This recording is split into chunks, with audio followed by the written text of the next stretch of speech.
Salam sejahtera saudara-saudara yang terkasih dalam Tuhan Yesus Kristus. Senang sekali berjumpa lagi dalam pemahaman Alkitab GKI Taman Cibunut Bandung. Hari Rabu 29 Maret 2023. Bersama saya, Pendeta Samuel Adi Perdana. Tema PA kita hari ini adalah pelayanan yang sabar dan rendah hati, yang didasari dari 2 Korintus pasal 5 ayat 20 sampai pasal 6 ayat 10. Doa saya kita semua dalam keadaan yang sehat, semangat, dan jangan lupa bahagia. Bahagia harus bahagia. Seberat apapun yang kita alami dalam hidup kita, persoalan-persoalan atau sakit, harus bahagia. Karena bahagia adalah anugerah dari Tuhan yang sudah Tuhan berikan untuk kita. Mari kita awali dengan bernyanyi dari PKJ 275. Judulnya Perintah Baru.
Mari saudara kita bersatu di dalam doa.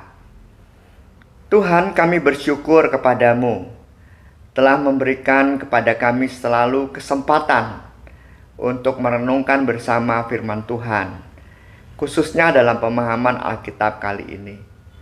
Pujian tadi juga mengingatkan kepada kami sebagai murid-murid Tuhan, ciptaan baru, punya perintah baru untuk hidup melayani dengan kasih, mengasihi satu dengan yang lain sebagai identitas dan ciri khas kami. Mohon kami sertai Roh Kudus-Mu ya Tuhan, biarlah kebenaran firman-Mu menuntun kehidupan kami hari lepas hari. Di dalam Tuhan Yesus Kristus kami berdoa. Amin. Saudara-saudara yang terkasih dalam Tuhan Yesus Kristus, sekarang kita baca 2 Korintus pasal 5 ayat 20 sampai pasal 6 ayat 10. Jadi kami ini utusan-utusan Kristus, sebab Allah menasihati kamu dengan perantaraan kami. Dalam nama Kristus kami meminta kepadamu, berilah dirimu didamaikan dengan Allah. Dia yang tidak mengenal dosa telah dibuatnya menjadi dosa karena kita, supaya dalam Dia kita dibenarkan oleh Allah. Sebagai teman-teman sekerja, kami menasihatkan kamu supaya kamu jangan menyia-nyiakan anugerah Allah yang telah kamu terima. Sebab Allah berfirman, pada waktu perkenaan aku mendengarkan engkau, dan pada hari keselamatan aku menolong engkau. Sesungguhnya waktu ini adalah waktu perkenanan itu. Sesungguhnya hari ini adalah hari penyelamatan itu. Dalam hal apapun kami tidak menyebabkan orang tersandung, supaya pelayanan kami jangan menjadi bercela.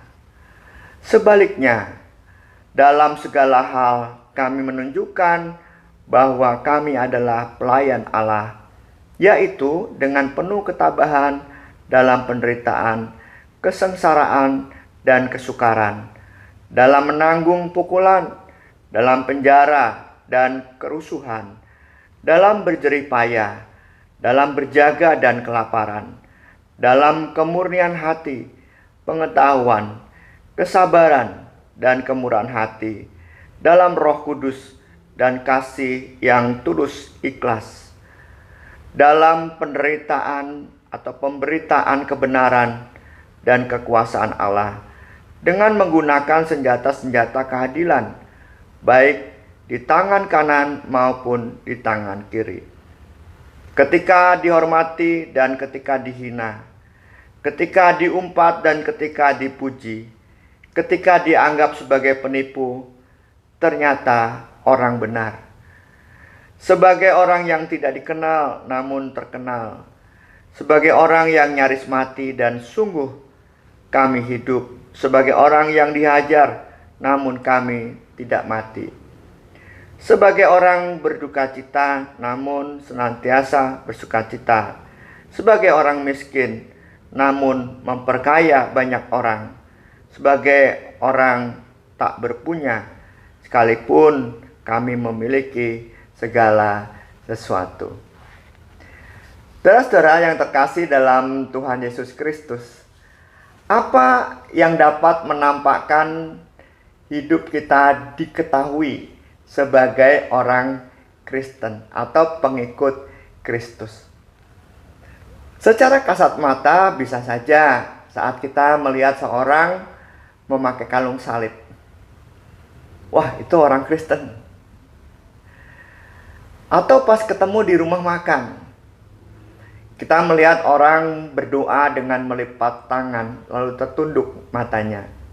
Di depannya ada makanan. Wah, itu orang Kristen. Atau saat kita melihat orang itu membuat tanda salib begitu, wah, itu orang Kristen. Atau saat kita melihat seorang membawa Alkitab, pergi ke gereja, ya sedikit-sedikit ngomong haleluya, haleluya, oh orang Kristen itu. Atau puji Tuhan, wah, orang Kristen itu. Tapi kalau kita mau merenungkan lebih jauh seorang Kristen, siapa itu identitas seorang Kristen, atau penampilannya dapat dikenali sebagai seorang Kristen, kita harus melihat hal-hal yang lebih dari sekedar yang kasat mata itu, yaitu pola-pola kehidupannya, yaitu apa yang dipikirkannya, yaitu apa yang dilakukannya sebagai seorang Kristen. Sehingga ketika orang melihatnya, oh ini orang Kristen, bukan sekedar yang tadi ya. Seperti apa itu hal-hal yang dimaksud? Yang pertama, menurut Rasul Paulus, kita ini adalah identitas Kristus atau KTP-nya Kristus. Apa maksudnya? Begini, sebagai seorang Kristen, pengikut Kristus, kita perlu membangun sebuah kesadaran sesadar-sadarnya bahwa hidup kita telah didamaikan dengan Allah oleh Yesus Kristus. Kita dapat melihat dalam 2 Korintus pasal 5 tadi, di ayat sebelumnya yang tidak kita baca, 17, kemudian 18, 19, dan kemudian nanti kita mulai di ayat yang ke-20, kita membaca di pasal 5 tadi, 2 Korintus. Saya kutip singkat saja di ayat 17 dikatakan, semua yang ada di dalam Kristus ialah ciptaan baru. Jadi kesadaran yang harus dibangun sebagai orang Kristen supaya dikenali orang lain bahwa itu atau kita adalah orang Kristen, tidak dari kalung salibnya ataupun tidak hanya sekedar dari bawa Alkitab, dari cara berdoa kita, tetapi dari hidup kita. Kita harus bangun sebuah kesadaran bahwa saya adalah ciptaan baru. Seorang Kristen, pengikut Kristus adalah ciptaan yang baru. Kemudian di ayat 18 dikatakan, dengan perantaraan Kristus Allah telah mendamaikan kita dengan Kristus, dengan dirinya, dengan Allah sendiri. Lalu ayat yang ke-19, Allah telah mendamaikan dunia dengan dirinya oleh Kristus. Jadi hal ini diulang-ulang. Diciptakan secara baru, menjadi ciptaan baru dalam Kristus. Didamaikan dengan Allah oleh Kristus. Dan didamaikan dengan Kristus sendiri. Sekalipun ya sebagai perantara. Dan atas kenyataan itu di ayat yang ke-20 dikatakan, melalui Kristus kita sudah didamaikan dengan Allah. Dan dikatakan jangan sia-siakan karunia itu. Jadi hidup kita dalam Kristus itu adalah hidup yang penuh dengan karunia Allah yang telah mendamaikan dirinya melalui Kristus. Ini yang perlu ditanamkan, disadarkan dalam diri kita. Ya, mungkin kita bisa berulang-ulang mengatakan, saya pengikut Kristus, itu berarti saya orang yang sudah didamaikan dengan Allah melalui Kristus. Saya ciptaan baru. Saya penerima kasih karunia dari Allah. Terus diulang-ulang. Rasul Paulus mengingatkan bahwa dirinya, ya Rasul Paulus adalah utusan-utusan Kristus untuk melakukan sebuah pelayanan perdamaian. Dan pelayanan perdamaian ini adalah pemberitaan Injil yang menyampaikan berita kepada semua orang bahwa Allah menawarkan mendamaikan dirinya melalui Yesus Kristus kepada setiap orang. Ya, dengan arti Allah telah melakukan itu dan menawarkan kesadaran itu bahwa Allah telah mendamaikan dirinya dengan manusia melalui Yesus Kristus. Itu yang Rasul Paulus ingin sampaikan sebagai ciptaan baru. Ya, sebagai pelayan perdamaian Allah. Seperti Rasul Paulus yang menyadari hal itu, kita diajak untuk memahami diri kita sebagai orang yang sudah menerima dan sadar, betul-betul sadar kita adalah orang yang telah didamaikan oleh Allah melalui Kristus. Kita ciptaan baru. Kita ini juga adalah utusan-utusan Kristus yang juga punya tugas menyampaikan pelayanan perdamaian, yaitu Injil. Berita Injil kepada orang lain bahwa Allah telah menawarkan perdamaian dirinya dengan semua orang melalui Yesus Kristus. Pelayanan inilah yang kita sampaikan kepada orang-orang. Kita adalah utusan-utusan Kristus. Oleh sebab itu penting bagi kita untuk mengabarkan berita perdamaian Allah kepada semua manusia melalui Yesus Kristus. Itulah yang dimaksud dengan kita semua adalah KTP-nya Tuhan Yesus Kristus. Jadi kalau orang-orang melihat kita, orang-orang mengenal Kristus. Orang-orang mengenal apa yang ditawarkan Kristus kepada kita. Jadi melalui diri kita, kehadiran Kristus itu nampak bagi dunia. Tawaran Allah kepada setiap orang tentang karya perdamaian melalui Yesus Kristus ini dinyatakan. Yang kedua, saudara, orang yang telah menyadari bahwa dirinya telah didamaikan dengan Allah melalui Kristus dan telah menjadi pelayan-pelayan perdamaian, pemberita Injil, menampakkan hidup Kristus, orang-orang ini akan memiliki perspektif baru mengenai hidup dan hidupnya. Perspektif baru itu ialah hidup yang dihidupi orang Kristen adalah penuh kasih karunia. Itu yang pertama dari pemikiran atau perspektif baru terhadap hidupnya. Jadi Bapak Ibu dan Saudara, saya bisa berkata sebagai orang yang telah didamaikan dengan Allah, orang Kristen melalui Yesus Kristus, saya punya perspektif baru bahwa hidupku penuh kasih karunia. Ada orang yang seringkali merasa hidup ini tidak diberkati ya, dengan ukuran materi, dengan ukuran kepintaran, dengan ukuran talenta. Kadang-kadang merasa membandingkan diri dengan orang lain, kok saya tidak terlalu diberkati. Tidak, itu perspektif lama.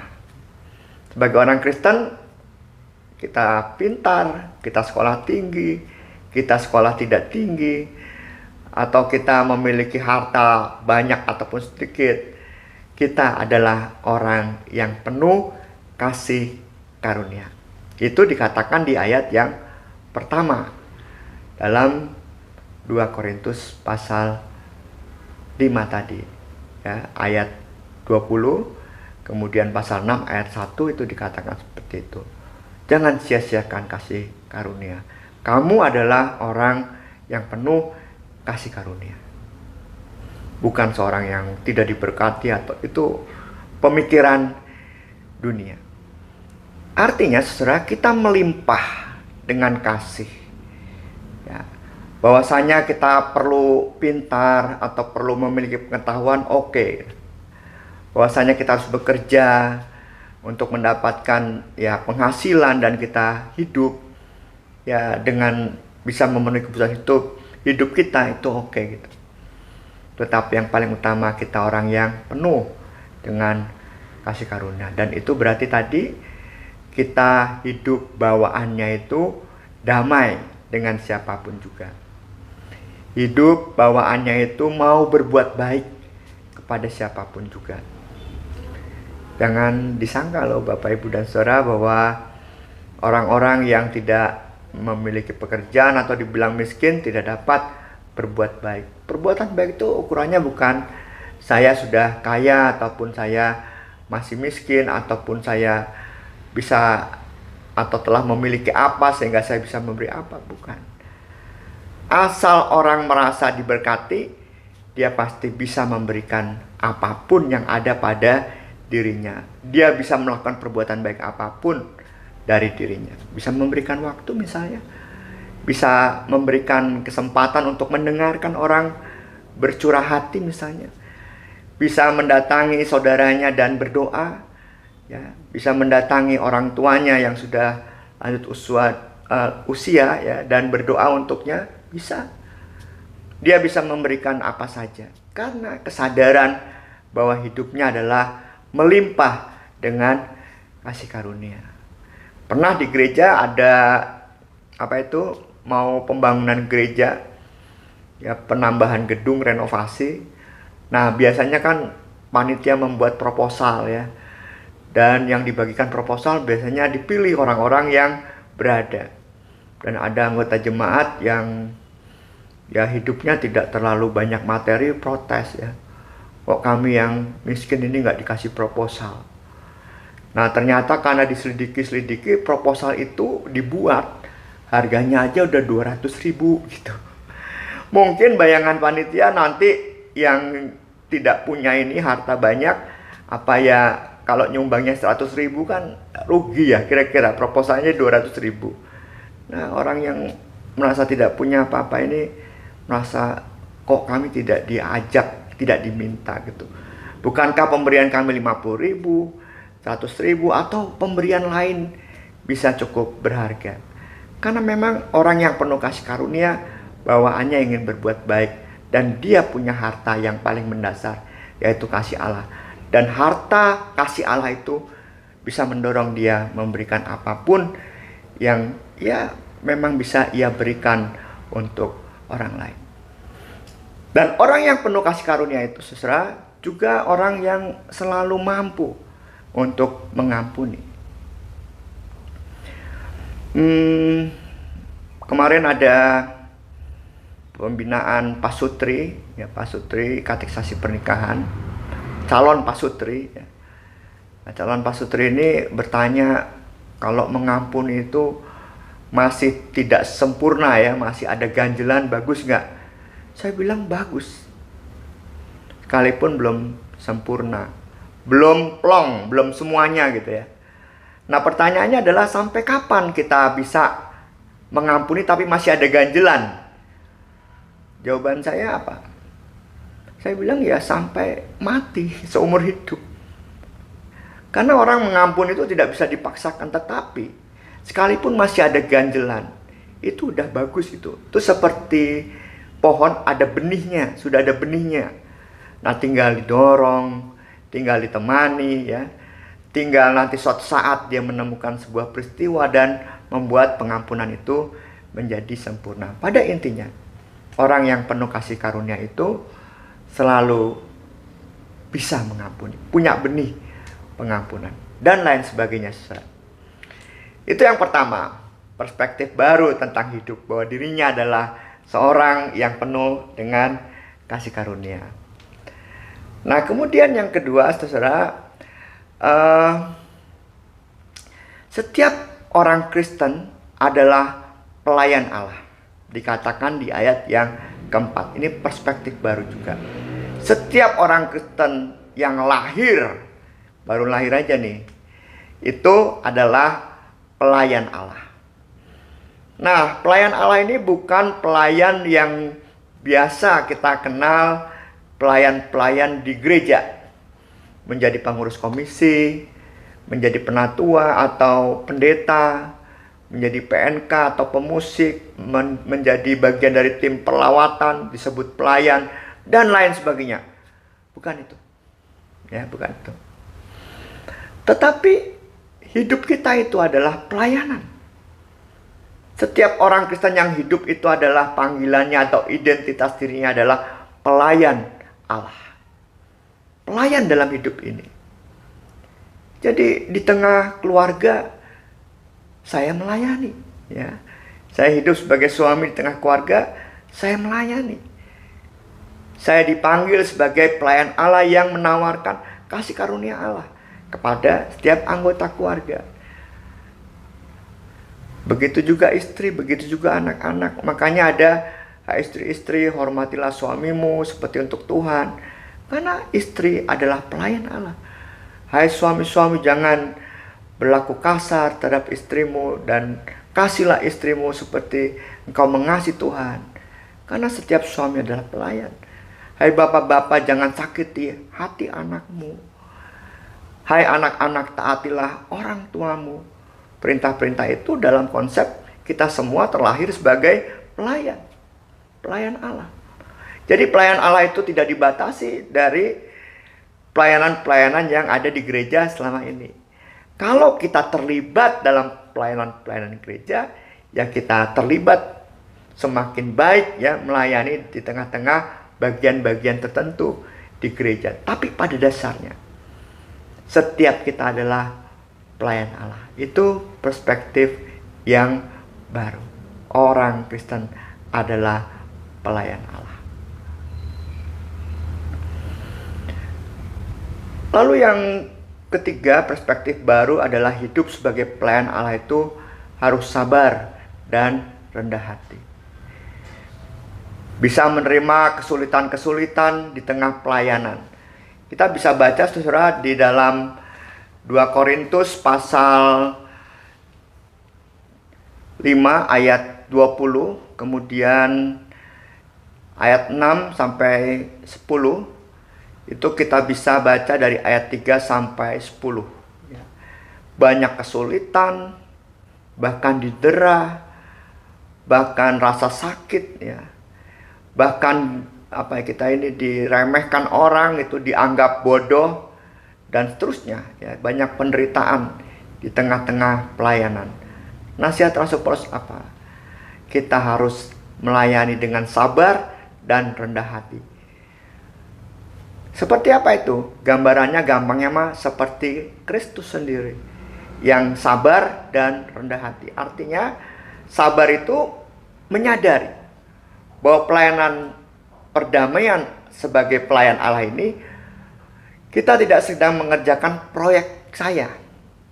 tapi saya sedang mengerjakan proyek atau kehendak Allah. Oleh sebab itu kita harus sabar dan rendahkan hati kita. Kalau kita dipuji, yaitu semua demi kemuliaan Allah.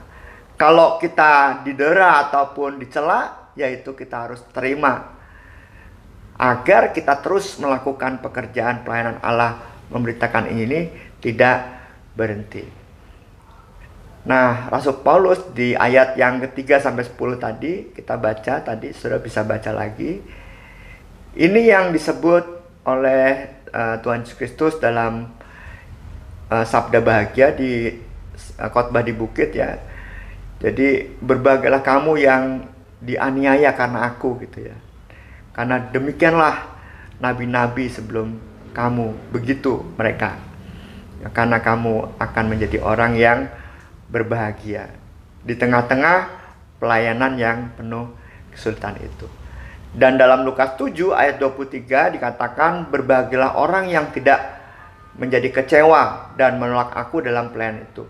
Itu adalah sikap sabar dan rendah hati, tidak gampang kecewa dan tidak menolak Kristus gitu. Tidak gampang meninggalkan Kristus dengan kesulitan yang ada. Kita tetap berbahagia melakukan pelayanan, menjadi pelayan Allah itu. Nah, saudara yang terkasih dalam Tuhan Yesus Kristus, lalu apa yang bisa kita refleksikan dari pemahaman Alkitab hari ini? Identitas sebagai pelayan Allah. Kita disebut sebagai pelayan Allah bukan saat kita melayani di gereja, tetapi dalam hidup ini kita adalah pelayan Allah. Seorang Kristen sebagai pelayanan Allah, melakukan pelayanan Allah, melakukan pelayanan perdamaian, melakukan pemberitaan Injil. Kita menyampaikan kepada setiap orang bahwa mereka ditawari Kristus, didamaikan dirinya dengan Allah untuk memiliki perspektif hidup yang baru. Nah, oleh sebab itu, saudara, sebagai pelayan Allah, kita harus mulai mengembangkan hidup di tengah keluarga, di tengah kehidupan bergereja dan bermasyarakat, bahwa saya adalah pelayan Allah. Saya orang yang penuh kasih karunia. Seperti tadi, saya adalah orang yang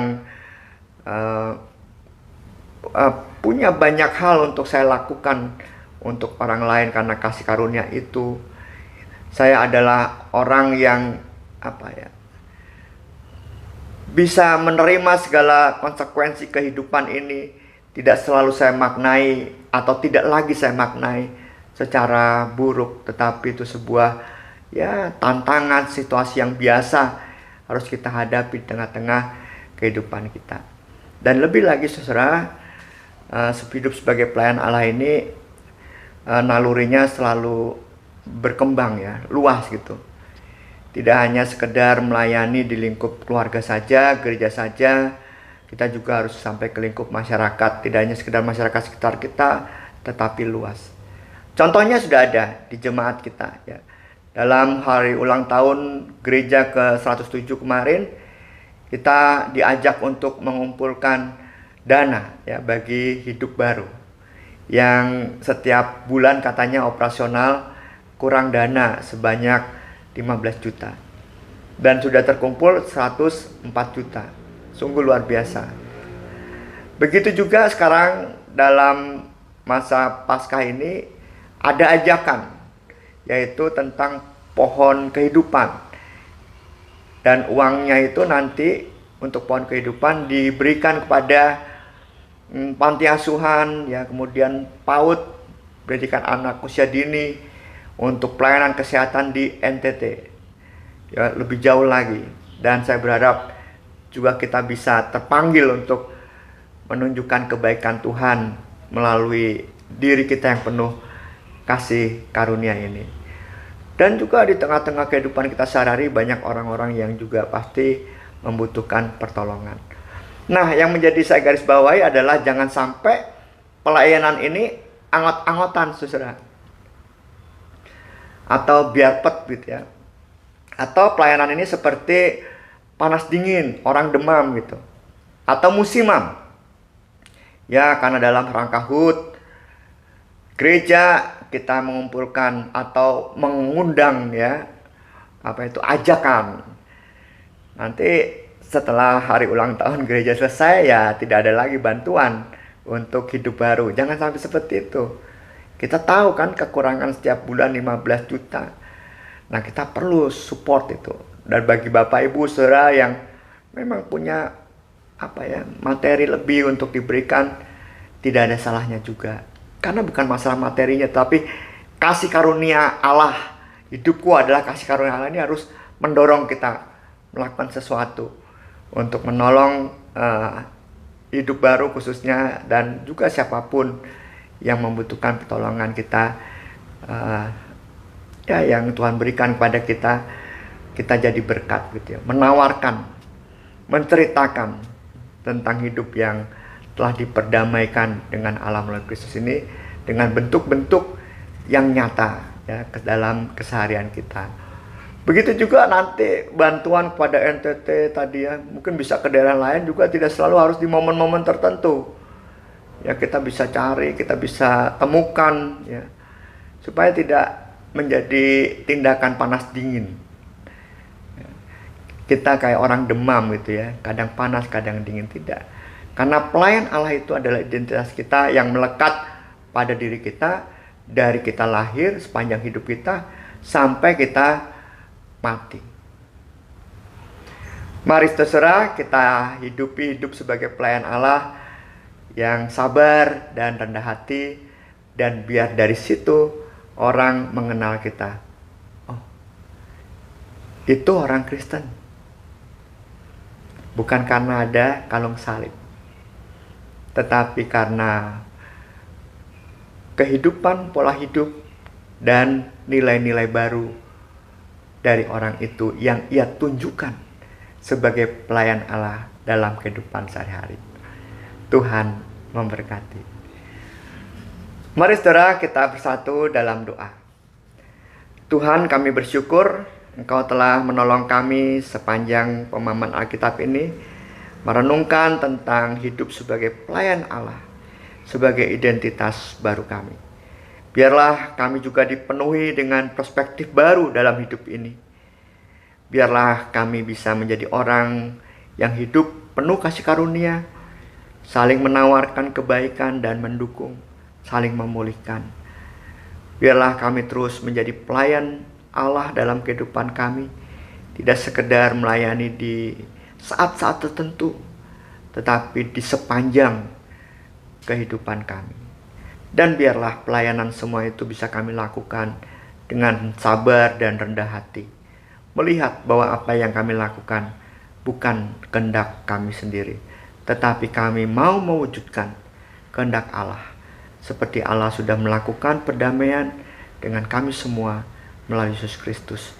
Biar melalui semua pelayanan kami, orang didamaikan oleh Allah melalui Yesus Kristus. Tolonglah kami ya Tuhan, gereja-gerejamu, untuk mewujudkan pelayanan sebagai pelayan Allah di tengah-tengah kehidupan kami sehari-hari, secara sendiri-sendiri maupun bersama-sama. Kami juga berdoa untuk saudara kami yang sakit, yang membutuhkan pertolongan dan pergumulan-pergumulan dalam hidup. Kami percaya Tuhan senantiasa menemani mereka dan Tuhan memberi kekuatan pada mereka.